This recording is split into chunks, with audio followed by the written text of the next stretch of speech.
ठीक है, classes basic class है। देखिए, ये class UGC net social work की है।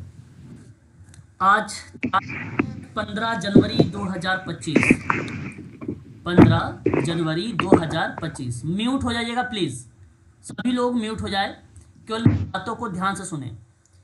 अभी 8 तारीख को पेपर हुआ है यूजीसी नेट सोशल वर्क का। कारण ये रहा कि इतना जल्दी बैच स्टार्ट करने का रीज़न मैं आपको बता चुका हूँ पहले भी, और आज फिर बार बता दे रहा हूँ कि सिलेबस बड़ा है। 1 से लेकर 10 यूनिट, बहुत बड़ा सिलेबस है यूजीसी नेट सोशल वर्क का। इसलिए यदि मैं जल्दी क्लास स्टार्ट नहीं करूँगा तो आपका सिलेबस कवर नहीं हो पाएगा, है ना। और प्रतिदिन आपको क्लास लेनी है, अपनी कॉपी और पेन साथ में लेके बैठना है। जब भी मैं कोई मेन टॉपिक या इम्पॉर्टेंट चीज़ों पर डिस्कस करता हूँ तो आप लोगों को उसे अपनी कॉपी पर नोट कर लेना है, ठीक है। जब परीक्षा नज़दीक आएगी तो 10 दिन पहले या 15 दिन पहले आप लोग अपने यही शॉर्ट नोट आप लोग क्या करेंगे, उसको रिकॉल करेंगे और उसको देखेंगे। मैं आप सबसे कहूँगा कि अगर आपके पास Indira Gandhi national open university की अगर किताब है एमएसडब्ल्यू का और बीएसडब्ल्यू की, तो अच्छी बात है। आप लोग यही एमएसडब्ल्यू, है ना, एमएसडब्ल्यू और बीएसडब्ल्यू की किताबें ही यह स्टडी करिएगा, पढ़िएगा। हरियंट की किताब में आपको सफिशियंट बेसिकली पूरा कंटेंट नहीं मिल पाएगा, और यदि आप उसके क्वेश्चन में प्रैक्टिस कर रहे हैं तो गूगल का सहारा आप जरूर लीजिएगा, ठीक है। गूगल प्लस अदर किताबों का भी, तभी आप उस प्रश्न को सही करेंगे, क्योंकि हरियंट की किताबों में बहुत सारे कंटेंट गलत दिए गए हैं, ठीक है। इसलिए मैं आप सबसे कहूँगा कि तो अभी आपको किताब खरीदने की बिल्कुल ज़रूरत नहीं है। अगर आप हमसे जुड़े हुए हैं तो हम आपको नोट्स प्रोवाइड कराएंगे, है ना, ये नोट्स प्रोवाइड कराएंगे। आप लोग नोट्स चाहो तो वहाँ पे प्रिंट आउट भी ले सकते हो, और चाहो तो आप नोट्स के माध्यम से आप क्लास को भी जो है आगे कंटिन्यू कर सकते हो, और आपके पास शॉर्ट भी नोट्स रहेंगे, मैं वो भी प्रोवाइड कराऊंगा। तो कुल 10 यूनिट हैं। जैसे पहली यूनिट में अगर हम बात करेंगे तो यहाँ पे समाज कार्य की प्रकृति और इसके विकास के बारे में पढ़ेंगे, है ना। समाज कार्य का नेचर क्या है और उसका विकास कैसे हुआ है। तो पहले आज की जो क्लास हमारी होने वाली है, ये क्लास में हम लोग डिस्कस करने वाले हैं समाज कार्य क्या है, इसकी परिभाषाएं क्या हैं, विशेषताएं क्या हैं, उद्देश्य क्या है। इन सभी चीज़ों पर हम लोग जो है डिस्कस करेंगे। एक तरफ आपको जो है हिंदी मिलेगी, तो उसके नीचे जस्ट आप लोगों को इंग्लिश भी मिल जाएगी, ताकि कोई अगर टर्म आपको टफ लग रहा है तो आप उसकी इंग्लिश भी यहाँ पर देख लेंगे आसानी से, ठीक है। साथ ही साथ मैं आपको बता दूं कि इस सिलेबस में देखिए, इसे ऐतिहासिक विकास है, सामाजिक सुधार है, और भारत में समाज कार्य व्यवसाय के रूप में है, सिद्धांत है, फिर उसके बाद समाज कार्य के बदलता प्रसंग है, फिर विविध परिवेश में समाज कार्य का अभ्यास है। फिर दूसरे यूनिट पर बात करेंगे तो दूसरा यूनिट में समाज, मानव व्यवहार और समुदाय, थोड़ा सा यहाँ पे सोशोलॉजी और साइकोलॉजी, मतलब मनोविज्ञान और समाजशास्त्र, दोनों टॉपिक को यहाँ पे रिलेट कराया गया है, और ये भी आपको अच्छे से स्टडी करनी होगी, ठीक है। तो हर एक यूनिट से 10 सवाल बनते हैं, हर यूनिट से 10 सवाल बनते हैं। लेकिन 1 से लेकर 5 में कभी कभी क्या होता है कि एक वाली यूनिट में 12 सवाल बन जाएंगे, या दूसरे यूनिट में 15 क्वेश्चन बन जाएंगे। तो रिसर्च में थोड़ा सा कम हो जाएगा, यूनिट नंबर 10 और 9 में थोड़ा सा कम हो जाएगा, क्वेश्चन 5, 6, 7 हो जाएंगे, ऐसे बनता है। लेकिन एक रेशियो मान कर चला जाता है कि हर एक यूनिट से 10 सवाल आपके आने वाले हैं यूजीसी नेट में। जून 2025 में आप लोगों का एग्जाम होगा, 2 पेपर होंगे। इसमें आप लोगों के 2 पेपर होंगे। 2 पेपर का मतलब ये आप जरूर ध्यान रखें कि एक तरफ आप लोगों का पेपर फर्स्ट होगा और दूसरी तरफ पेपर 2 होगा। पेपर 2 यानी कोड नंबर 10, कोड नंबर 10 आपका सोशल वर्क है, ठीक है। और हम लोग डिस्कस करेंगे इसी पेपर पर, सोशल वर्क पर ही। पेपर फर्स्ट पर नहीं मैं पढ़ाऊंगा, मैं केवल पेपर सेकंड पढ़ाऊंगा। पेपर फर्स्ट में आपको क्या करना है, इसका सिलेबस प्रिंट आउट करा लेना है आप लोगों को, और प्रिंट आउट करा के सिलेबस में जो जो एक एक पॉइंट लिखा हुआ है उस पॉइंट के आधार पे आप लोगों को यह स्टडी करनी है। यदि आप पेपर फर्स्ट की किताब लेना चाहते हैं तो आप ले सकते हैं केवीएस मदान की। केवीएस मदान की एक पुस्तक आती है, बड़ी फेमस किताब है समाज सोशल वर्क में, या किसी भी पेपर की अगर हम बात करते हैं, चाहे वो जो भी एग्ज़ाम की आप तैयारी करते हैं, जो भी पेपर से सब्जेक्ट से रहते हैं, तो केवीएस मदान किताब बहुत बहुत बच्चे परचेज करते हैं, अच्छे कंटेंट मिलते हैं भी इसमें। ठीक है, तो केवीएस मैदान की आप किताब पेपर फर्स्ट के लिए खरीद सकते हो। और आपको पेपर फर्स्ट आप स्वतः कोर पेपर होता है, ये सेल्फ स्टडी आप लोगों को करनी पड़ेगी पेपर फर्स्ट में।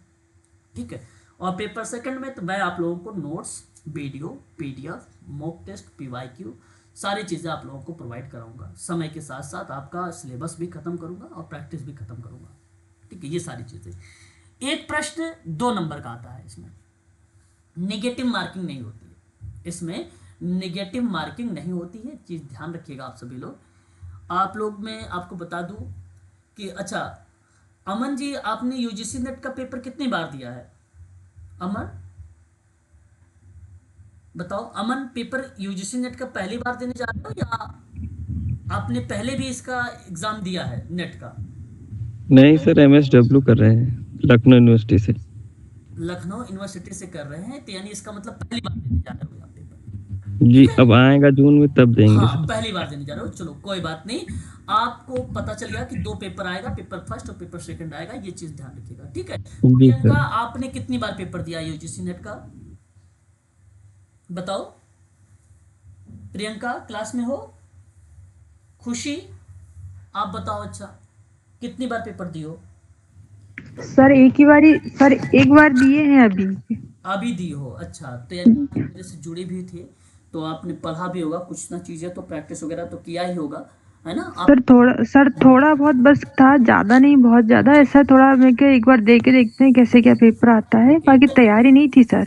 कोई बात नहीं, लेकिन पेपर दे के आए होंगे तो आपने देखा जी भी होगा कि जो चीज़ें मैं आप लोगों को करवाया था, वो चीज़ें जो भी बता रहा था उस दौरान आप जी सर। वो चीज़ें कहीं ना कहीं माइंड में क्लिक हो रही थी कि यार हमने इसके बारे में स्टडी किया है ना? जी सर। ये चीज़ें आपको लगा पेपर के माध्यम से, तो आप जी सर। निश्चिंत रहेंगे कि जो चीज़ें मैं आपको यहाँ पे स्टडी कराऊंगा ये सिलेबस के आधार पे, वो उसी के इर्द गिर्द ही परीक्षा में सवाल बनेगा। इसीलिए मैं कह रहा हूँ कि आप नोट्स पढ़ेंगे, आप बराबर उस चीज़ों को देखते भी रहेंगे या स्टडी भी करते रहेंगे, तो आपको इजी लगेगा, आसान लगेगा, है ना? हाँ सर, बाकी क्योंकि अभी पढ़ाई हुई नहीं थी तो वैसे बाकी बहुत ही टफ लगा था सर। मुझे तो टफ लगा क्योंकि सर मतलब मैंने पढ़ा नहीं था, तो बनी बात जो है, खैर देखो सर टफ वही लगेगा। चीज़, जो बच्चे, लैंग्वेज बहुत हाँ, टफ थी सर। जो बच्चे स्टडी नहीं करेंगे तो वो लगेगा उनको वो कि पेपर टफ है। जो बराबर सर सोशल वर्क से जुड़े रहे या बराबर क्लासेस ले रहे हैं या नोट्स पढ़ रहे हैं या notes बना रहे हैं, उनको इजी लगेगा। और ये जी होगा, सर। हाँ, ये होगा जी तब सर, जब आप मतलब बराबर। उसकी लैंग्वेज टफ लग रही थी सर। जो आते हैं ना तो उस शब्द जो रहते सर, कई शब्दों के मतलब अर्थ ही नहीं पता रहते हैं, एकदम हिंदी लिटरेचर वाली हाँ शब्द पूछ लेते हैं वो, मतलब बिल्कुल, उसमें देखो क्वेश्चन। अगर आपको जहाँ हिंदी टफ लगती है वहाँ आप लोगों के यूजीसी ने आपके पास बगल में ही कन्वर्ट करने के लिए इंग्लिश माध्यम भी देता है, आप उस पर इंग्लिश भी करके देख सकते हैं। ठीक है, तो इंग्लिश और हिंदी दोनों जहाँ पे भी आप लगे आप उसकी इंग्लिश देखेंगे तो इंग्लिश इजी लगेगी। सर वो किया था, बट इसे हिंदी मीडियम से है सर, इंग्लिश भी बहुत ज़्यादा ऐसा समझ में नहीं आती हिंदी अच्छा, मीडियम से, इसलिए। चलो कोई बात नहीं, बाकी कोई घबराने की ज़रूरत नहीं है, अभी तो आपकी शुरुआत है, आज फर्स्ट क्लास है और आप जी सर। को इजी बन जाएगा, आपके लिए वो इजी हो जाएगा। जो टर्मिनोलॉजी आपने देखा इस बार का पेपर में थोड़ा सा टफ है, वही टर्मिनोलॉजी आपको इजी बन जाएगी, आप उससे निश्चिंत रहें। ठीक है, यस सर। अच्छा दूसरी बात यह है कि ये पेपर देखो आपको बताऊं, हिंदी माध्यम और इंग्लिश मीडियम दोनों चीज़ें अवेलेबल हैं। आपको अगर हिंदी टफ लगे तो इंग्लिश में देखो, इंग्लिश टफ लगे तो हिंदी में भी आप देख सकते हो, है ना? इस तरह के निगेटिव मार्किंग नहीं है, ये बात जरूर ध्यान में रखिएगा। यदि आप जनरल कैटेगरी से हैं तो मैं आप सबको बता दूं कि 200 प्लस आप लोग मान के चलिएगा आपके नंबर होने चाहिए।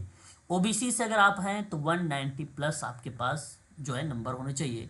एससी कैटेगरी से हैं तो 180 प्लस आपके पास नंबर होने चाहिए। एसटी के अगर आप हैं तो 160 के पास प्लस होने चाहिए। ये आपके कट ऑफ का मैं एक मूल्यांकन करके बता रहा हूँ कि इतने नंबर आपके अगर आएंगे तो आप जो है नेट जेआरएफ के लिए एलिजिबल होंगे। ठीक है, तो अब आपको यही कॉन्सेप्ट बना के चलना है कि हमें इतने नंबर लाने हैं। नंबर बेसिकली नेट या जेआरएफ अगर क्वालिफाई होते हैं आप लोग तो वो सोशल वर्क सब्जेक्ट, आपका सब्जेक्ट डिसाइड करता है सब्जेक्ट कितनी पकड़ है। क्योंकि फर्स्ट पेपर तो कोर पेपर होता है, वो सभी के लिए सामान्य ही होता है, सभी के लिए सामान्य होता है ना? वो सबके लिए टफ अगर क्वेश्चन बनेगा तो सबके लिए वो क्वेश्चन टफ ही रहेगा। वो क्वेश्चन अगर इजी पेपर फर्स्ट में है तो वो सभी बच्चों के लिए प्रश्न इजी रहेगा।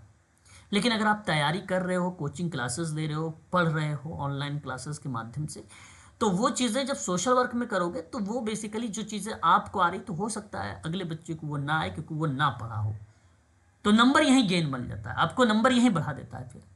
ठीक है, हर एक प्रश्न के लिए 1 मिनट 2 सेकेंड के आसपास आपके पास टाइम होता है एक सवाल का जवाब देने के लिए। 3 घंटे का पेपर होता है, यानी 180 मिनट का, और 150 प्रश्न होते हैं, तो अगर हम डिवाइड करते हैं तो 1.2 समथिंग आएगा।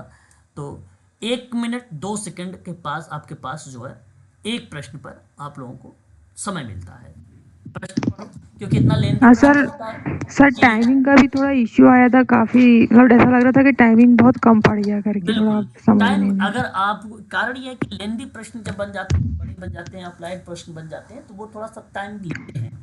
अगर सर वो अ, सर अनसीन पे से जो आया था सर काफी टफ, मतलब उसमें ही काफी समय निकल गया था उसी में। हाँ, अब देखो यही तो है कि अब आपको मैं बताऊँ, अभी एक बार प्रश्न आ जाने दो, है ना, पेपर जल्द ही आंसर की जैसे ही आ जाएगा तो मैं आप लोगों को बता दूंगा, उसका पेपर एक बार आप लोगों के सामने प्रस्तुत करूंगा, जी। एक बार प्रस्तुत सर करूंगा, ऑप्शन वाले दिखाऊंगा। क्वेश्चन बहुत रहते हैं, A B C C D, हाँ, वो ऐसे वाले कूट के बहुत रूप में रहते होता हैं। है, वो कूट के रूप में हाँ होता है, आपको आइडेंटिफाई करना पड़ता है कि आप यहाँ पे कौन सा विकल्प का चुनाव करें। ठीक है, तो ये हाँ, वो चीज़ें वाले होती सब हैं। क्वेश्चन।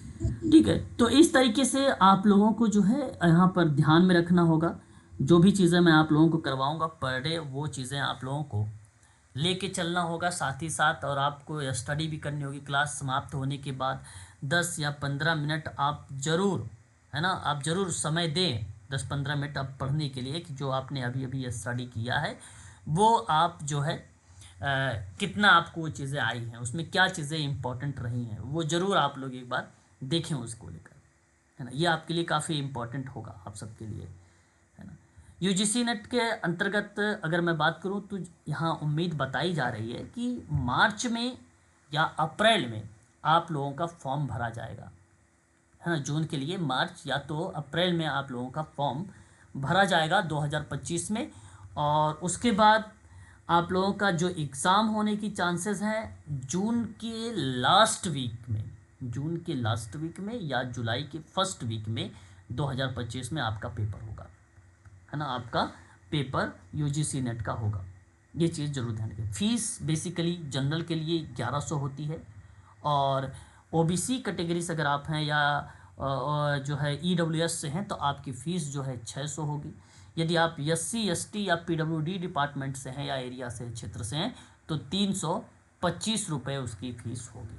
ठीक है, 31 वर्ष जो कर दिया गया है वो जेआरएफ का एज बता दी गई है। यदि आपने 31 वर्ष के नीचे हो तो आप जेआरएफ के लिए फॉर्म अप्लाई कर सकते हो। अगर जेआरएफ आता है तो आप आसानी से कहीं पर भी पीएचडी में इनरोल भी हो सकते हो, और स्कॉलरशिप का भी आप हकदार हो सकते हो जेआरएफ के लिए। ठीक है, आपके पास पीजी में आपको बता दूं कि 55% मार्क्स होने चाहिए आपके पास। यदि आपके पास 55% मार्क्स हैं तो आप इस फॉर्म को भर सकते हो। यदि 55% से मार्क्स आपके कम है तो आप MSW में अगर कम है तो आप नहीं भर सकते इस फॉर्म को। और नेट के लिए तो एज का कोई बाउंडेशन नहीं है, आप बेसिकली नेट के लिए एज जो भी आप जितने भी एज में हैं आप उसके लिए अप्लाई कर सकते हो। ठीक है, ये चीज़ें ध्यान रखिएगा। 50 क्वेश्चन पेपर फर्स्ट से, 100 क्वेश्चन आपके पेपर सेकंड से। हर एक प्रश्न 2 नंबर का होता है, यानी वो 300, टोटल बात करते हैं 300 मार्क्स का आपके क्वेश्चंस होंगे। ठीक है, ये चीज़ें ज़रूर ध्यान रखिएगा। पेपर फर्स्ट के लिए बहुत ही बेटर बुक आती है KBS मदान, वो किताब आप परचेज कर सकते हैं। ये चीज़ें ज़रूर ध्यान रखें। यूजीसी नेट में सोशल वर्क प्रैक्टिस अगर आपको लेना है तो एक किताब आती है RP गुप्ता की, वो गुप्ता महोदय की किताब आप लोग चाहो तो प्रैक्टिस के लिए PYQ पर आधारित है, वो किताब आप जो है परचेज कर सकते हो मे बी। लेकिन मैं यही कहूँगा कि आप परचेज ना करें तो बेटर रहेगा आप सबके लिए, है ना, आप सबके लिए बेटर है, क्योंकि मैं वो चीज़ें आपको प्रोवाइड कराऊँगा। ठीक है, तो चलिए अब आज के ये था थोड़ा सा बेसिक जानकारी जो मैंने यूजीसी नेट के बारे में आप लोगों को बताया है, क्योंकि आज पहली क्लास थी इसलिए मैंने उचित समझा कि आप लोगों को बता दूं पेपर फर्स्ट में क्या है, पेपर सेकंड में क्या है। उम्मीद करता हूं यहाँ पर किसी भी बच्चे को कोई किसी भी प्रकार की डाउट नहीं होगा। अगर किसी को किसी भी प्रकार का डाउट है तो आप पूछ सकते हो, है कोई डाउट? बताइए, कोई डाउट है आप लोगों के मन में?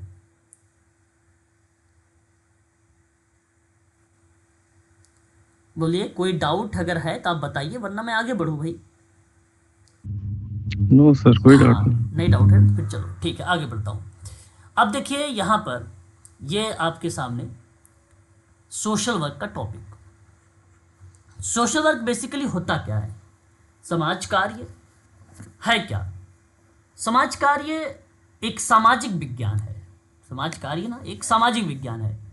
बेसिकली समाज कार्य के अंतर्गत कहने का मतलब ये है कि इसमें उन कल्याणकारी क्रियाओं का अध्ययन किया जाता है जिनका उद्देश्य मानवतावादी दर्शन, वैज्ञानिक ज्ञान और प्रविधि निपुणता पर आधारित हो, जहां समुदाय, व्यक्ति समूह को एक सुखी और संपूर्ण जीवन व्यतीत करने में बेसिकली उसकी सहायता कर रहा हो या उसमें एक प्रकार का मदद कर रहा हो। तो समाज कार्य किसी भी जीविका को हम व्यवसाय के रूप में तभी उसको संज्ञा दे देते हैं जब वहाँ समाज कार्य में ज्ञान और विज्ञान पर आधारित कोई क्रिया होती है ना। जब हम या ज्ञान और विज्ञान पे आधारित कोई क्रिया करते हैं तो उस क्रिया के आधार पे हम उसे बोल सकते हैं कि हमारा जो गोल है वो व्यावसायिक है। ठीक है, तो मेरा कहने का आशय ये बनता है यहाँ पर कि समाज कार्य में वे सभी गुण विद्यमान हैं जिनके आधार पर उसे एक व्यवसाय के रूप में स्वीकार किया जा सकता है। सोशल वर्क ना पहले समाज कार्य के रूप में ही जाना जाता था, अब समाज कार्य को व्यावसायिक रूप में जाना जाता है। समाज कार्य क्यों है व्यावसायिक? क्योंकि समाज कार्य में ज्ञान और विज्ञान पर आधारित क्रियाएं हो रही है, इसलिए समाज कार्य व्यावसायिक है। वैज्ञानिक विधि लागू होने के नाते समाज कार्य व्यावसायिक है, प्रोफेशनल है, और यह 19वीं सदी में लागू हुआ था। बहुत लोग कहते हैं कि सन 1936 में जब Tata institute of social science की स्थापना हुई तो उस दौरान समाज कार्य व्यवसाय का रूप ले लिया था। और कुछ विद्वानों का कहना है कि 19वीं सदी में। तो व्यवसाय समाज कार्य अपनी 3 प्रणालियों को लेकर आता है साथ में। जैसे एक सामाजिक व्यक्तिक कार्य है, एक सामाजिक सामूहिक कार्य है, एक सामाजिक सामुदायिक संगठन है। इनमें क्या होता है कि जो समस्याग्रस्त व्यक्ति होते हैं वो व्यक्ति, ठीक है, चाहे व्यक्ति, समूह, समुदाय, है ना, उन व्यक्तियों की सहायता कैसे किया जाए, एक वैज्ञानिक ढंग से, एक प्रविधि के आधार पर, एक ज्ञान के आधार पे, कौशल के आधार पे, टेक्निक के आधार पे उनकी समस्या का समाधान किया जाता है ना। तो कहने का मतलब यह है कि समाज कार्य या समाज सेवा एक शैक्षिक एवं व्यावसायिक विधा है जो सामुदायिक संगठन और अन्य विधियों के द्वारा लोगों एवं समूहों के जीवन स्तर को उन्नत बनाने का प्रयत्न करता है। तो समाज कार्य ना शैक्षिक और प्रोफेशनल एक स्टडी है जहां व्यक्ति, समूह, समुदाय कि जो भी समस्याग्रस्त वाले व्यक्ति हैं उनकी जीवन स्तर को उन्नत बनाने का प्रयास करता है ये सोशल वर्क, उसे हम लोग बोलते हैं समाज कार्य। अब देखिए आगे, यहाँ कहा गया कि समाज कार्य या समाज सेवा एक शैक्षिक और व्यावसायिक विधा है जो सामुदायिक संगठन और अन्य विधियों के द्वारा लोगों एवं समूहों के जीवन स्तर को उन्नत बनाने का प्रयास करता है। और समाज कार्य का अर्थ सकारात्मक सक्रिय हस्तक्षेप के माध्यम से लोगों और उनके सामाजिक माहौल के बीच अंतःक्रिया को प्रोत्साहित करके व्यक्ति की क्षमता को बेहतर करना ताकि वे अपनी जिंदगी की ज़रूरतों को पूरा करते हैं और अपनी तकलीफ़ों को वो कम करते हैं। और इसी प्रक्रिया में समाज कार्य लोगों की आकांक्षाओं की पूर्ति करने और उन्हें अपने ही मूल्यों की कसौटी पर खरे उतरने में सहायता देता है या सहायक होता है ना। इस प्रक्रिया में तो समाज कार्य शब्द का प्रयोग समस्या के समाधान द्वारा कल्याण में वृद्धि करने हेतु किया जाता है। समाज कार्य का काम क्या होता है कि समस्या का समाधान किया जाए और उनका कल्याण किया जाए, ये कहता है समाज कार्य। और समाज कार्य एक व्यवहारिक विज्ञान है, है ना। बातों बातों से ही समस्या का समाधान करना, ये एक महत्वपूर्ण स्टेटमेंट है, एक महत्वपूर्ण कथन है कि बातों बातों से उसकी समस्या का समाधान कर दिया जाए, है ना। तो एक व्यवहारिक विज्ञान है, समाज कार्य को माना जाता है और एक व्यावसायिक विज्ञान की प्रतिक्रिया के अंतर्गत इसे रखा भी गया है। साथ ही साथ यहाँ पर यह भी कहा जाता है कुछ विद्वानों के द्वारा, जैसे एक नाम आता है हेलन हॉरिस क्या नाम इनका है, हेलन क्लार्क। हेलन क्लार्क का नाम आप लोगों ने सुना होगा। समाज कार्य की समस्याओं के समाधान के परिप्रेक्ष्य में इन्होंने कुछ बातें बताई हैं और एक किताब इनकी थी, सन 1947 में आई थी, सन 1947 में। किताब नोट कर लीजिएगा, पेपर में पूछा जाता है। किताब का नाम है principle and practice of social work,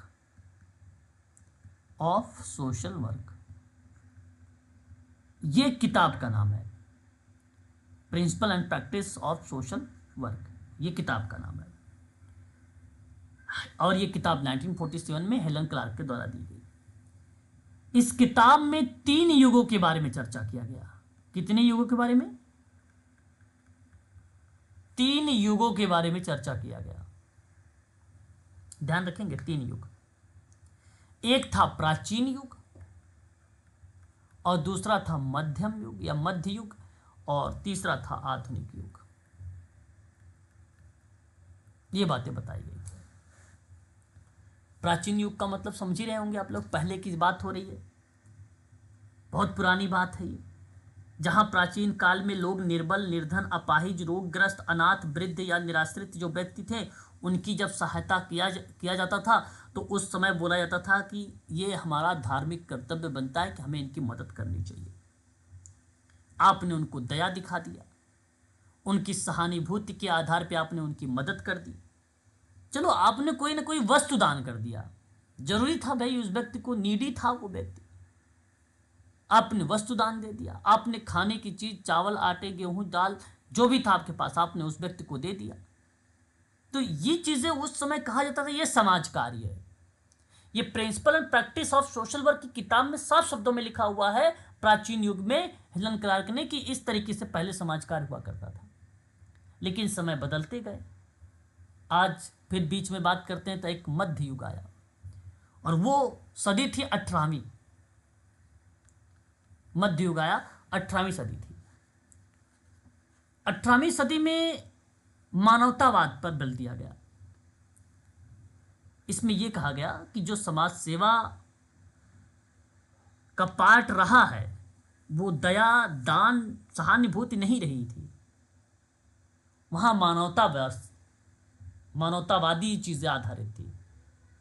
humanity base या मानवता बस, मैंने उसकी मदद कर दी। भाई कर्तव्य बनता है एक मनुष्य दूसरे मनुष्य की मदद करे, मानवता बस आपने उसकी मदद कर दी, तो वो समाज कार्य मान लिया जाता था मध्यकाल के दौरान में। अब आधुनिक युग आया, आज का समय आया। हेलन क्लार्क ने कहा अपनी किताब में कि जो आज का युग है, आधुनिक युग, इस युग में जो प्राचीन युग की बातें थी, जैसे दया, धर्म, प्रेम आधार पे वस्तुदान, अर्थदान कर देते थे आप अपाहिज वृद्ध व्यक्ति की, वो चीजें आज के समय में भी अगर आप कर रहे हो तो वो समाज कार्य है। मानवता बस आपने किसी की मदद कर दी, वो व्यक्ति वृद्ध है, बस में नहीं चढ़ पा रहा है, तो लाओ दो मैं उसे पकड़कर उस बस में जो है उसे बैठा देता हूं, तो मानवता बस आपने कर दिया। तो ये भी एक समाज कार्य का पार्ट मान लिया गया। लेकिन जब धीरे धीरे यही क्रियाएं व्यवसाय का रूप ले ली तो कहा गया कि कोई कार्य आप सिस्टमैटिक ढंग से कर रहे हैं, एक व्यवस्थित तरीके से कर रहे हैं, सुचारू ढंग से कर रहे हैं, तो वो समाज कार्य का पार्ट बन गया, तो वो व्यवसाय समाज कार्य का रूप ले लिया। तो यहां पर हेलन ने एक बात कही है कि समाज कार्य ज्ञान और निपुणताओं के मिश्रण से युक्त एक व्यावसायिक सेवा बन गया। ये देखिए, साफ शब्दों में हेलन कह रहा है कि ज्ञान और निपुणताओं के मिश्रण से क्या बन गया? व्यावसायिक सेवा बन गया। आपके पास जो ज्ञान है, जो कौशल है, जो आपने अपने तर्क के आधार पर चीज़ें सोचे हैं, वो निपुणताएं यानी कौशल के आधार पर, वैज्ञानिक है, तकनीक है, सिद्धांत है, उपकरण है, इनके आधार पे आपने समाज कार्य को व्यवसाय बना दिया, प्रोफेशनल बना दिया। और प्रोफेशनल बनना अच्छी बात है। प्रोफेशनल बनना, कोई भी अगर आप काम कर रहे हैं तो उसका चार्ज करो, तब वो व्यवसाय बनेगा। देखो, एक वो भी कार्य होता है, आपने देखा भी होगा अपने गांव में, अपने मित्रों को भी, कि उन लोग MSW नहीं किए हैं लेकिन वो समाज सेवा करते हैं। वो समाज सेवा है, ना कि समाज कार्य है। समाज कार्य तो वो होता है जो सिस्टमैटिक ढंग से होता है, वैज्ञानिक विधि से होती है, एक मेथड से होता है, एक तरीके से होता है। समाज सेवा में ये कोई मेथड लागू नहीं होता है। आप अटेंडेंट में पहुंच गए, वहां पर 2-4 बातें बता दिया, हाँ भैया ये चीज़ें कर लो, ये चीज़ें हो जाएगी, ये समस्या का समाधान हो जाएगा। वो समाज सेवा का पार्ट होता है, वो आपका सेवा है। तो समाज सेवा स्वेच्छा यानी आपकी इच्छा आपका इच्छा की कि आपको मदद करनी चाहिए, आपने मदद कर दी, वो समाज सेवा का पार्ट बन गया। और समाज कार्य जो होता है वो व्यावसायिक तरीके से होता है, एक ट्रेडिशनल तरीके से होता है, एक मेथड से होता है, वो समाज कार्य होता है। तो अंतर है, समाज सेवा अलग है और समाज कार्य अलग है। ये बात जरूर ध्यान में रखिएगा आप लोग। समाज सेवा में फ्री भी काम चल जाता है, तो लोगों के मन में आजकल ये कॉन्सेप्ट बन गया है कि आप सोशल वर्क कर रहे हो तो इसका मतलब है कि आपको चार्ज नहीं, आपको फीस उस नहीं मिलेगी, आप फ्री में काम करोगे। ये लोग ऐसा मान लेते हैं, ऐसा मान लेते हैं। ठीक है, जरा 1 मिनट रुकिएगा, एक बच्चे का फ़ोन आ रहा है। कहने का मतलब ये हुआ कि समाज कार्य अलग है, समाज सेवा अलग है, ये बात जरूर ध्यान में रखिएगा। ठीक है, आगे बढ़िए। फिर कहता है कि निपुणता के मिश्रण से युक्त व्यावसायिक सेवा एक स्वरूप है जिसका कुछ भाग समाज कार्य के लिए विशिष्ट है तथा कुछ नहीं है, और वह एक और व्यक्तियों और सामाजिक परिवेश की समस्याओं को संतुष्ट करने में सहायक होती है, और दूसरी ओर जहां तक संभव हो सके व्यक्तियों की शक्ति के अनुसार अधिकतम संतुष्टि के मार्ग उपस्थित कर व्यवधानों को दूर करने का प्रयत्न करती है। तो समाज कार्य यही है। समाज कार्य कहता है भाई कि व्यक्ति की जो परिवेश है, जहाँ पे वो व्यक्ति रह रहा है, उसकी समस्या का समाधान किया जाए और एक ऐसा पॉजिटिव वातावरण तैयार किया जाए कि व्यक्ति समाज की मुख्य धारा से जुड़ जाए, है ना। मेन स्ट्रीम से जोड़ना है उसको, व्यक्ति को। वो व्यक्ति चाहे समूह के रूप में आ रहा हो, वो व्यक्ति चाहे समुदाय के रूप में आ रहा है, चाहे वो व्यक्ति पर्टिकुलर क्यों ना ही आ रहा हो, अकेले के रूप में क्यों ना आ रहा हो। तो उस प्रक्रिया में कहा गया ये हेलन के द्वारा कि इस तरीके से समाज कार्य किया जाता है। और समाज कार्य का मतलब ही होता है कि जो समाज में उपस्थित व्यवधान है, जो भी समाज में उपस्थित समस्याएं हैं, उन समस्याओं को दूर करना है सोशल वर्क का ये रोल है। सोशल वर्क का ये रोल होता है। उसके बाद देखिए, बहुत ही फेमस परिभाषा, ये बड़े ही फेमस विद्वान रहे हैं वाल्टर एंड्रियास फ्रीडलैंडर महोदय। IMP करिएगा, इनसे परीक्षा में सवाल पूछा जाता है ना? इसलिए मैं आप सबसे कह रहा हूं कि ये बड़े इंपॉर्टेंट पर्सन है, जरूर ध्यान में रखेंगे इनके बारे में, है ना भाई। वाल्टर एंड्रियास फ्रीडलैंडर के बारे में अगर मैं आपसे बात करता हूं तो इन्होंने समाज कार्य को जानते हो क्या कहा है? समाज कार्य कला और विज्ञान दोनों है, इन्होंने बोला है। वाल्टर एंड्रियास फ्रीडलैंडर ने इन्होंने बोला है कि समाज कार्य कला और विज्ञान दोनों है, कला एवं विज्ञान दोनों है। कला का मतलब क्या होता है कि सोशल वर्कर अटेंडम में किसी भी परिस्थिति में किसी भी व्यक्ति के पास अगर कोई प्रॉब्लम आ जाती है तो उस प्रॉब्लम को समाधान करने के लिए सामाजिक कार्यकर्ता अपनी विधि को तुरंत बदल देता है। ये कला है, ये कला है, ये कला है। इस तरीके की इसको आर्ट बोला गया।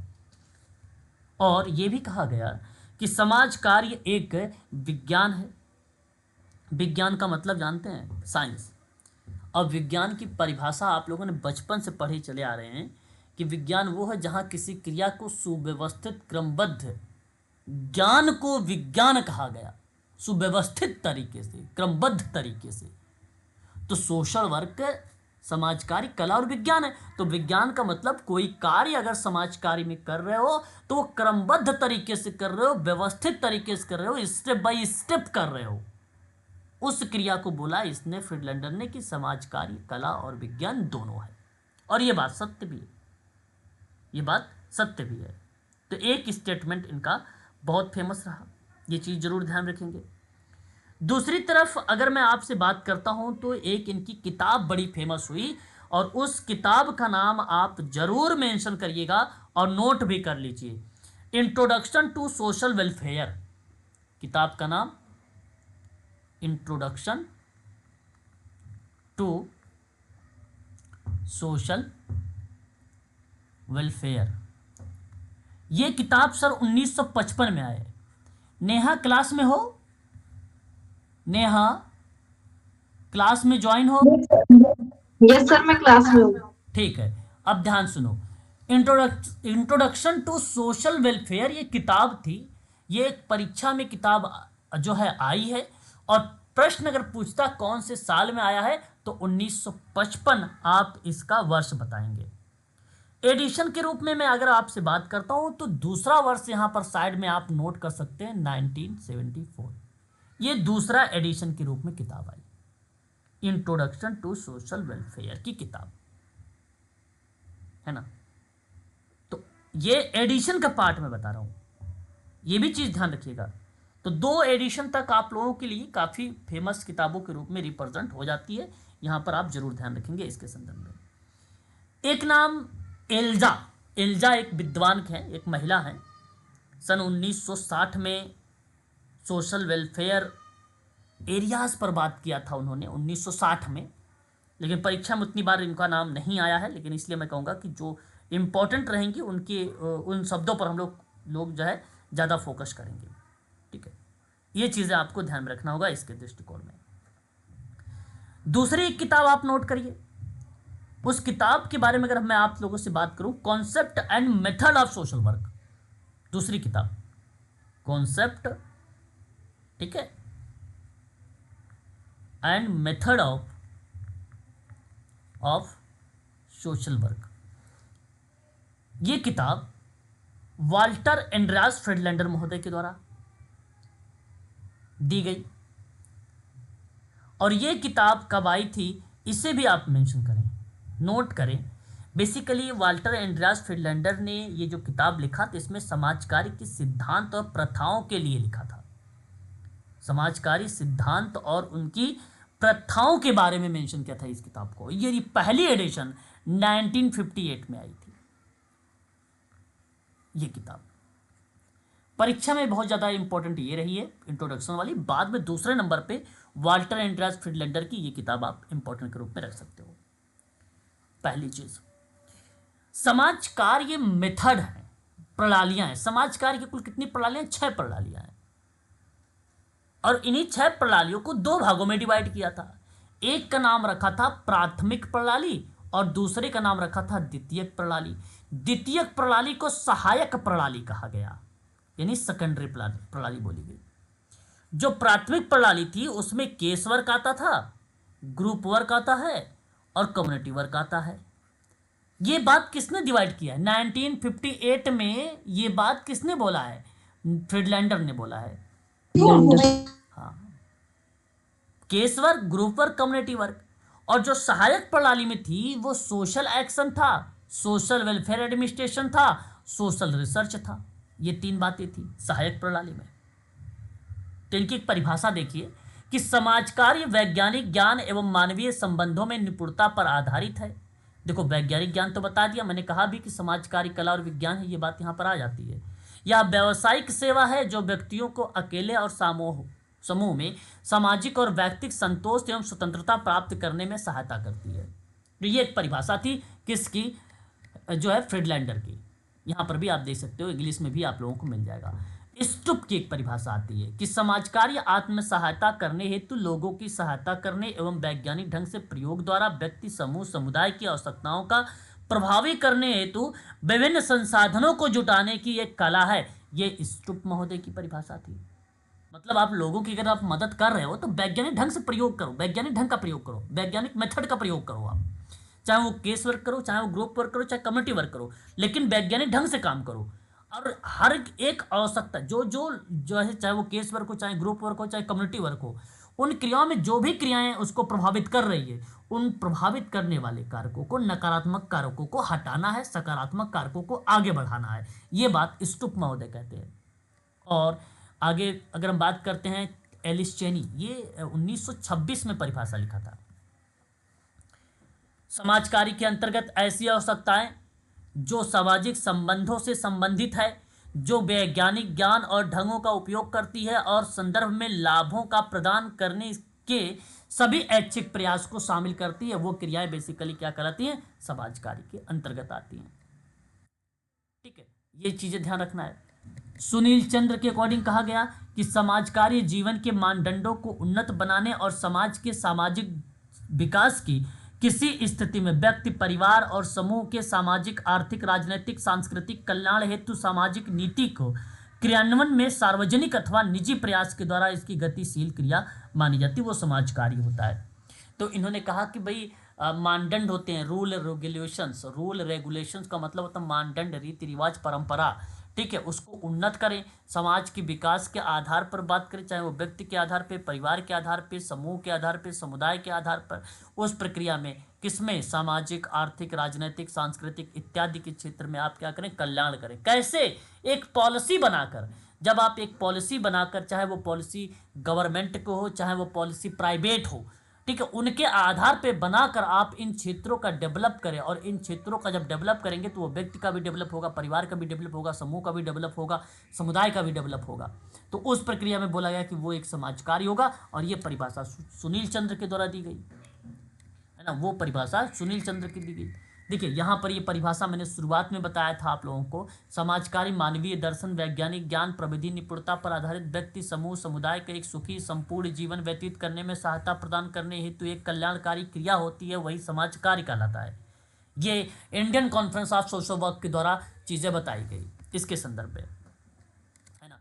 आगे अगर हम बात करते हैं, यहाँ पर देखिए, ये था समाज कार्य के संदर्भ में कुछ बातें जो मैंने अभी आप लोगों को बताया कि अगर इन केस आप लोगों से परीक्षा में सवाल पूछ लिया जाए परिभाषा के रूप में कि भाई बताइए समाज कार्य की परिभाषा के लेकर अगर हम बात करते हैं, किस विद्वान ने कहा कि समाज कार्य कला और विज्ञान है, तो क्या क्या जवाब होगा आपका, क्या जवाब होगा?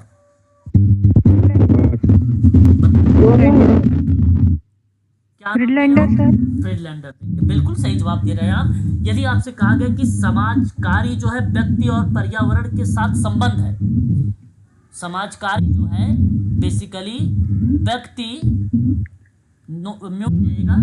व्यक्ति द्वारा पर्यावरण के साथ संबंध है, व्यक्ति द्वारा जो है पर्यावरण के साथ क्या है, संबंध में है। तो उस परिभाषा का जो नाम बनेगा वो यंग लाड का नाम बनेगा, यंग लाड का नाम बनेगा।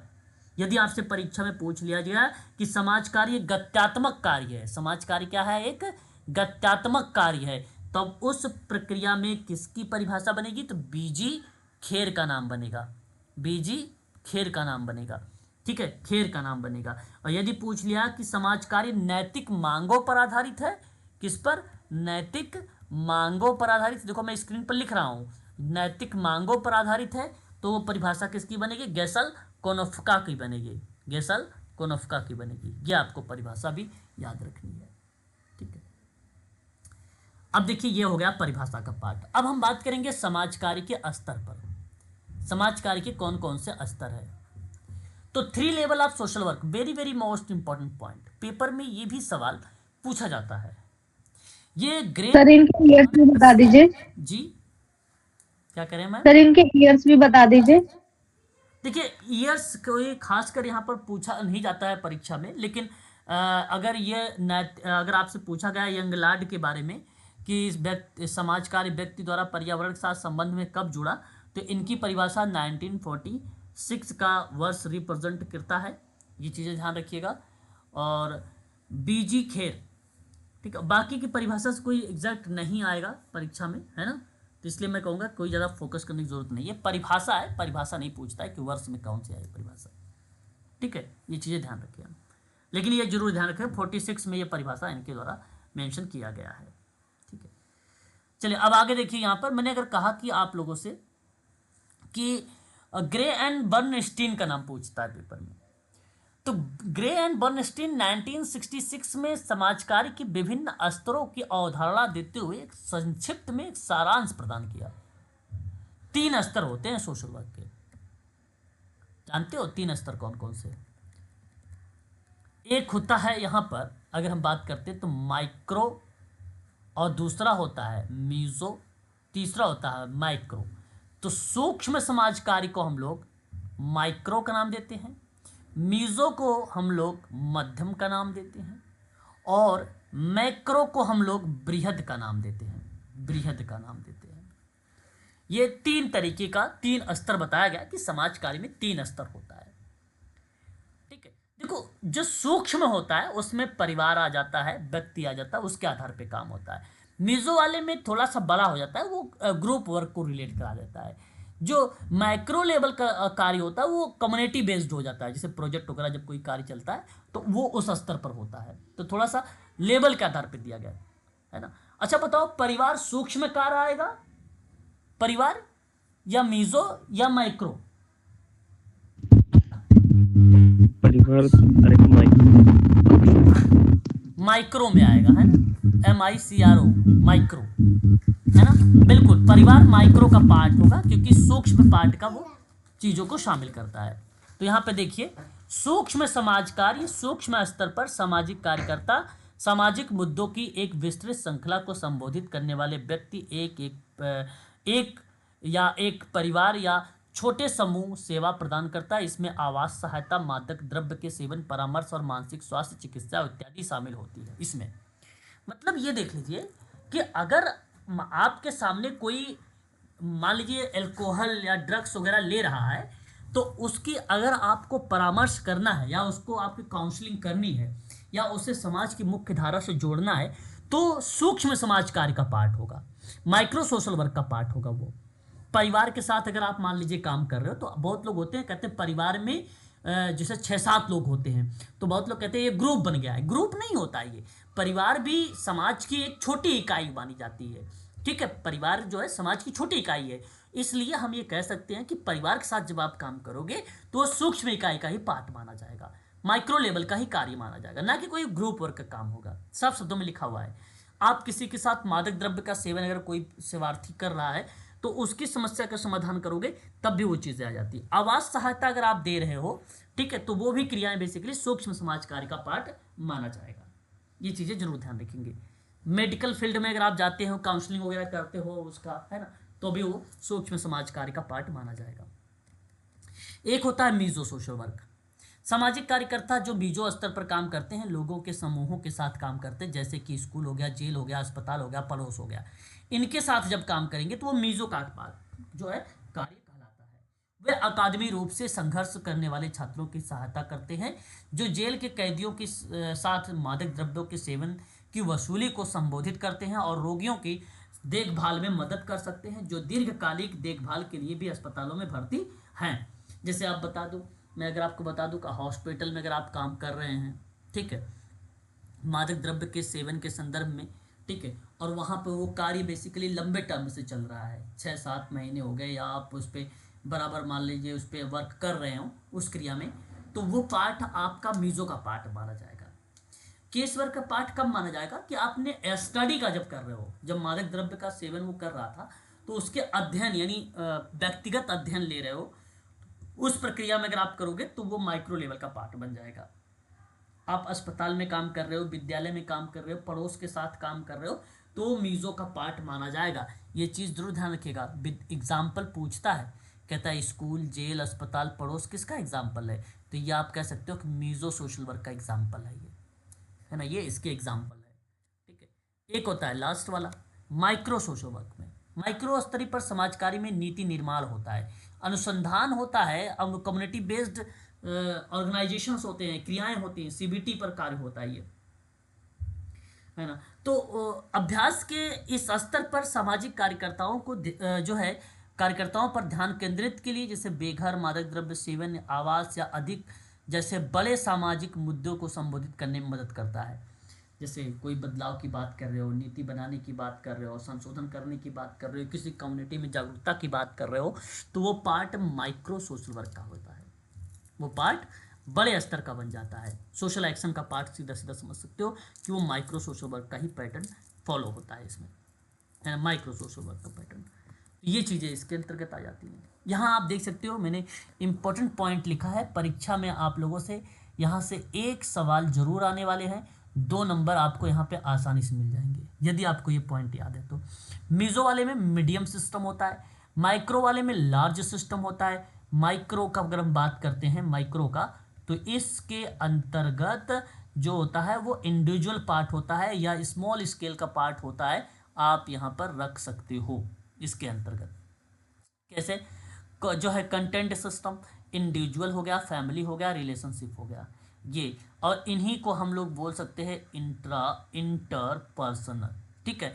और जो आपका यहाँ पर अगर हम बात करते हैं मीडियम सिस्टम में, नेबरहुड हो गया, स्कूल हो गया, लोकल ऑर्गेनाइजेशन हो गया, कम्युनिटी हो गया, ग्रुप एंड पीपल होगा, प्रिजन मतलब जेल हो गया, ये सभी चीज़ें मीज़ो का पार्ट माना जाता है इसमें, ठीक है। ये ग्रुप एंड कम्युनिटी को रिलेट करा सकता है, ये चीज़ जरूर ध्यान में रखेंगे। वहीं अगर हम बात करते हैं इसके दृष्टिकोण से, जो माइक्रो वाले का लेवल का पार्ट है, लार्ज स्केल वाले में, तो इसमें हेल्थ केयर सिस्टम शामिल होता है, पॉलिसी शामिल होती है, लॉ एंड लेजिस्लेशन शामिल होता है, पॉलिटिकल एंड सब सिस्टम शामिल होता है, इंटरनेशनल एसेस शामिल होते हैं, इसको सिस्टमैटिक इश्यूज कहे जाते हैं, या आज के समय में जो भी प्रॉब्लम्स इश्यूज हो रहे हैं वो चीज़ें इसमें शामिल हो जाते हैं माइक्रो लेवल में, ठीक है। तो ये इंपॉर्टेंट कीवर्ड है, इसको आप जरूर ध्यान रखेंगे, एक सवाल तो आपको जरूर परीक्षा में यहाँ से देखने को मिल सकते हैं, ठीक है, ये बात जरूर ध्यान रखिएगा, इंपॉर्टेंट पॉइंट था ये। अब बात करते हैं समाज कार्य के उद्देश्य पर। समाज कार्य उद्देश्य के अंतर्गत एक नाम आता है गार्टन हैमिल्टन का, ठीक है। हैमिल्टन की बात अगर हम लोग करते हैं, इनकी एक किताब रही है, 3 किताबें रही हैं, एक नहीं 3 किताबें रही हैं, बहुत इंपॉर्टेंट तीनों की तीनों रही हैं बुक, जिसे एक किताब इनका है साइकोथेरेपी इन चाइल्ड गाइडेंस। ये किताब 1947 में आई थी। Theory and practice of social case work, ये 1940 में आया था, 1940 में आया था। तीसरी किताब इनकी जो है principle and social case recording, सन 1946 में आया था। Very very most important medical social work में ये किताब आ चुका है एक बार, ठीक है। ये 3 किताब गार्टन हैमिल्टन की आप लोगों को याद रखनी है, परीक्षा के दृष्टिकोण से इंपॉर्टेंट है। उसके बाद देखिए हैमिल्टन का क्या क्या बातें बताई जा रही हैं। एक चीज जरूर ध्यान रखिएगा, गार्टन हैमिल्टन ने एक बात कही कि समाज और व्यक्ति दोनों जो हैं अन्योन्याश्रित हैं, दोनों जो हैं रेसिप्रोकल हैं, दोनों जो है एक दूसरे पर आधारित है, या दोनों एक दूसरे के पूरक हैं। इस दृष्टिकोण में अगर किसी स्टेटमेंट को लेकर प्रेजेंट होता है कोई विद्वान, तो वो है गार्टन हैमिल्टन।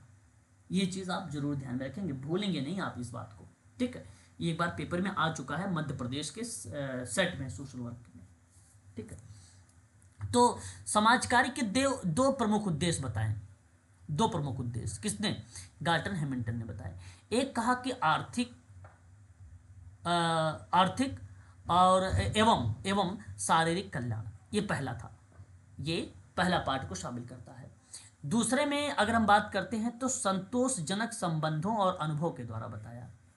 तो पहला आर्थिक शारीरिक, अर्थात या आप ये कह लीजिए कि स्वास्थ्य एवं जो है अच्छा जीवन स्तर, है ना, संतोषजनक संबंधों और अनुभवों के द्वारा समाज कार्य का वृद्धि करना या समाज कार्य के वृद्धि में अवसर देना, ये दूसरा पार्ट इसका शामिल था। इसमें वृद्धि में आने वाली बाधाओं को दूर करना, सेवाओं की क्षमताओं को पूर्ण विकास करने का प्रयास करना, जिससे सेवार्थी की अपनी विकृति योग्यता के पुनः स्थापित करने में सहायता मिल सके। आगे इन्होंने कहा है समाज कार्य के प्रमुख उद्देश्यों को स्पष्ट करते हुए कि मानवीय आवश्यकताओं और विशेष रूप से वंचितों की, जो समाज में पिछड़े वर्ग हैं उनकी वंचितों की न्यूनतम आवश्यकताओं की पूर्ति करना यानी उनकी सहायता करना। समाज कार्य की सबसे प्रमुख उद्देश्य वंचितों की मदद करना ताकि वो जीवन की न्यूनतम स्तर को प्राप्त कर सकें, ठीक है। और जो है समुदाय में विद्यमान मनोसामाजिक समस्याओं के कारणों का पता लगाना, ठीक है। व्यक्तियों में सामाजिक संबंधों को सौहार्दपूर्ण एवं मधुर संबंध में सहायता उसकी करना, व्यक्तियों में प्रजातांत्रिक और जैसे भातृत्व जो है समता, भातृत्व, स्वतंत्रता का विकास करना, नागरिक अधिकारों की प्राप्ति में भी उसकी मदद करना। ये सभी बातें गार्टन हैमिल्टन के द्वारा बताई गई है कि ये उद्देश्य हैं सोशल वर्क के, ठीक है। जैसे जो वंचित वर्ग के लोग हैं उनकी आवश्यकताओं की पूर्ति करना, वंचित लोगों की मदद करना, उनकी जो भी रिसोर्सेज हैं, जो भी संसाधनों की नीड है उसकी फुलफिल करना, ठीक है। और जो भी उन व्यक्तियों की समस्याएं हैं उन समस्याओं का पता लगाना, उन समस्या का पता लगाने में क्या महत्वपूर्ण रोल रहा है, उस महत्वपूर्ण रोल को पता करने को हम लोग कहते हैं कारणों का पता लगाना, और व्यक्ति के साथ समाज के बीच में सौहार्दपूर्ण और मधुर संबंध बनाए रखना, ठीक है। समता, भातृत्व, स्वतंत्रता का विकास करना, ठीक है। उसके अधिकारों के प्रति उसकी मदद भी करना है आप लोगों को, ये चीज़ें दर्शाता है। सामाजिक उन्नति, विकास के विभिन्न उपलब्ध अवसर कराना है, व्यक्तियों की सामाजिक समस्याओं और सामाजिक कुरीतियों के प्रति उसकी चेतना को बताना, चेतना का मतलब है उनको जागृत करना है। पर्यावरण को स्वच्छ एवं विकास के अनुकूल बनाकर संतुलन बनाए रखना है, यानी उसकी मदद करना है। सामाजिक विकास हेतु सामाजिक व्यवस्था में अपेक्षित परिवर्तन लाने हेतु अनुकूल परिस्थितियों को विकसित करना है। समाज में पाई जाने वाली समस्याओं के विरुद्ध स्वस्थ जनमत तैयार करना है। व्यक्तियों की समस्याओं का समाधान करने और उसका सामना करने एवं विकासात्मक क्षमताओं में वृद्धि करना इत्यादि चीज़ें शामिल की गई हैं इसमें। फिर उसके बाद व्यवस्थाओं एवं प्रभावशाली एवं मनोविदिलता, मनोविदिलता मतलब एक प्रकार से साइकोसिस होता है, प्रॉब्लम्स होती हैं, उन प्रॉब्लम्स के प्रति, है ना, संसाधन और सेवाएं उपलब्ध कराना समाज कार्य में, ये भी बात गार्टन हैमिल्टन ने बताई है। लोगों को उन व्यवस्थाओं से जोड़ने और उनके संसाधन हेतु सेवाओं का अवसर उपलब्ध कराना, आपको जो है उनको अवसर भी, अपॉर्चुनिटीज़ भी उपलब्ध कराना, ताकि वो बेसिकली समाज की मुख्य धारा से जुड़ सके। ये केवल देखो बेसिक चीज़ें अभी मैं आपको करवा रहा हूँ सोशल वर्क में, कि किस तरीके की चीज़ें सोशल वर्क में बताई गई हैं, यह हैमिल्टन के द्वारा बताए गए हैं कि एक प्रकार का ये उद्देश्य है, ये एक प्रकार के उद्देश्य जो है इसके अंतर्गत शामिल किए गए हैं। ये चीज़ को आपको ध्यान में रखना है, ठीक है भाई। क्लियर है? इतनी बातें स्पष्ट करिए प्लीज़। क्या ये बात यस सर। ठीक है। अगर इनकेस अगर कहीं पर भी अगर आप उन चीज़ों को अच्छे से जो है समझ सकते हैं, पूछ सकते हैं, है ना। सामाजिक परिस्थितियों और आवश्यकताओं के अनुसार विधानों और अधिनियमों का निर्माण कराना, अधिनियम, विधान वगैरह बनाना, ठीक है। वर्तमान अधिनियम और जो विधान बनाए हैं उनमें संशोधन करने का सुझाव भी देना, व्यक्तियों के सामंजस्य की क्षमता को विकसित करना, व्यक्तियों के सामाजिक क्रियाओं और प्रभावपूर्ण बनाने में सहायता करना, व्यक्तियों को यथोचित निर्देशन द्वारा आत्म सहायता करना उसकी, फिर व्यक्तियों के जीवन में सुख शांति का अनुभव कराने का प्रयास करना, समाज में शांति व्यवस्था को बनाए रखना और साथ ही साथ समाज को मोटिवेट भी करना।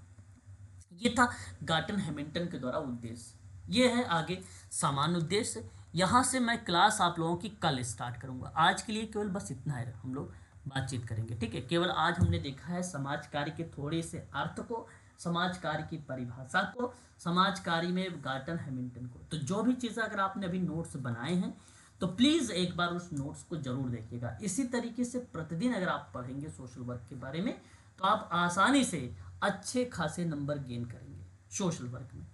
चीज़ों को केवल स्टेप बाय स्टेप पढ़ के चलना है ना, स्टेप बाय स्टेप। तो जितना आज आपने पढ़ा है उन्हीं चीज़ों को आपको ध्यान में केवल रखना है आज के लिए, ठीक है। यदि आपको कोई किसी भी प्रकार का अगर आपको डाउट लगता है तो आप हमसे पूछ सकते हैं। डाउट कोई भी अगर आपको डाउट यहाँ पर है तो आप पूछ सकते हो।